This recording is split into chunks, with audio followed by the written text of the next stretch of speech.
Religiões de matrizes africanas são parte da diversidade religiosa do Brasil.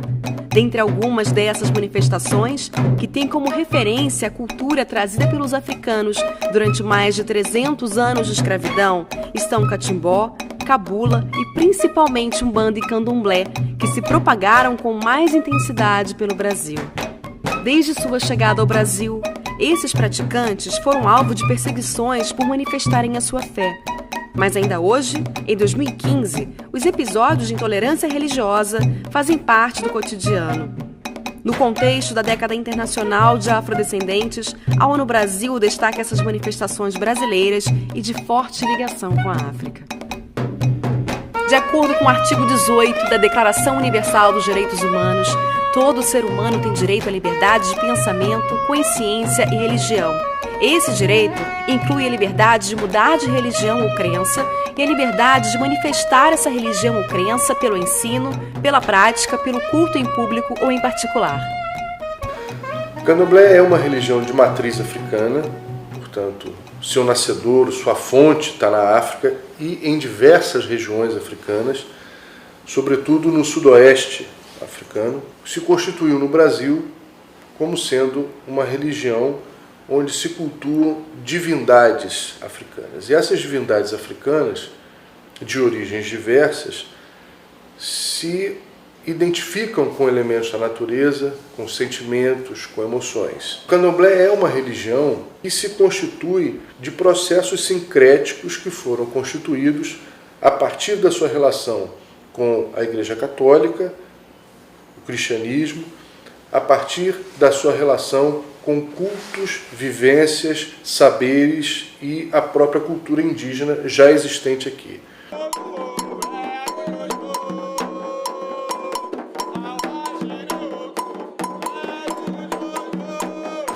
A Umbanda também é uma religião brasileira, irmã do candomblé. Eu costumo dizer que a África e o Brasil se casaram e tiveram 2 filhos, o candomblé e a Umbanda, que cresceram, se desenvolveram, adquiriram personalidades próprias.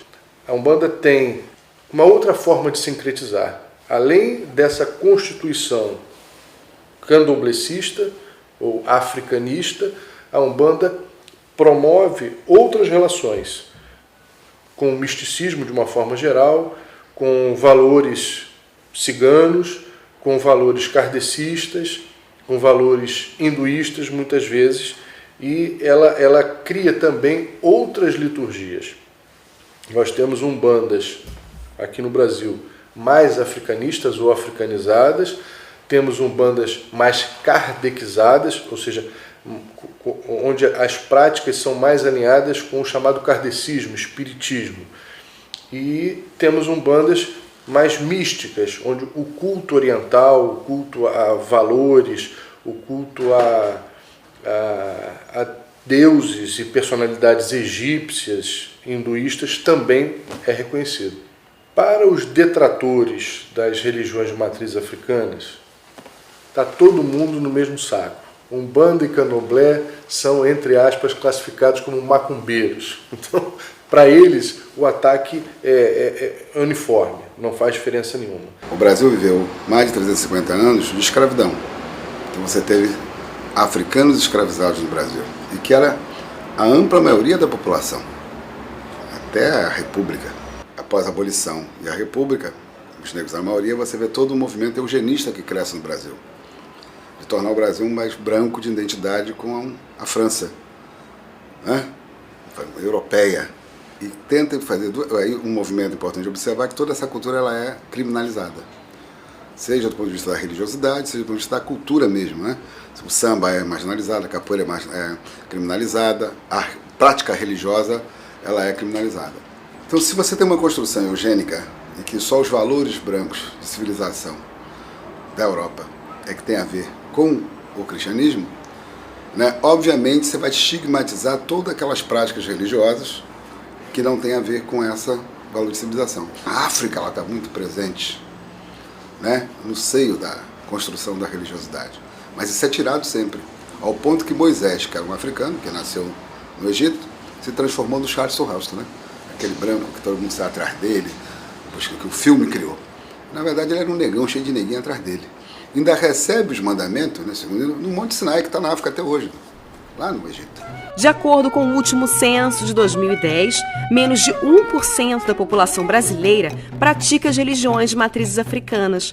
Mas esse número não condiz com a realidade, já que ele não expressa a quantidade de pessoas que, juntamente com outras religiões, frequentam os cultos de matriz afro. A recorrência dos episódios intolerantes tem a ver com a diversificação do campo religioso brasileiro, que a gente sabe, o último censo de 2010 mostra que a religião hegemônica, que é o catolicismo, vem decrescendo. Isso vem abrindo espaço para uma certa diversificação do campo religioso, em que o grande aumento são dos evangélicos. E os afro-brasileiros, os afro-religiosos, eles são, nas estatísticas oficiais, eles são menos de 1%. O que vários especialistas têm dito, e eu concordo, é que esses números das religiões de matriz está subestimado. Está subestimado. Há que se fazer pesquisas mais cuidadosas da maneira como isso vai ser perguntado, onde a gente possa chegar mais perto da fé, da religiosidade brasileira. A pessoa que vai declarar sua religião, ela não permite declarar mais do que uma religião, entendeu? Como se só fosse possível ter uma religião, quando a gente sabe que em muitos terreiros, até muito recentemente, vários cultos eram realizados na Igreja Católica.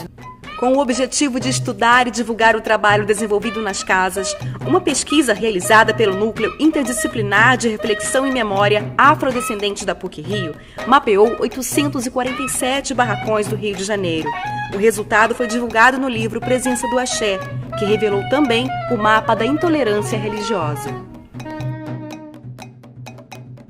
Grande parte das perguntas foi a localização, se a casa era legalizada, se não era, quantas pessoas frequentavam a casa, quem eram, digamos, os religiosos da casa, quantos eram, se a casa fazia algum trabalho social nas imediações, se quando dava uma grande festa, quantas pessoas compareciam, o que faziam nessas festas, ou seja, informações de localização e de funcionamento.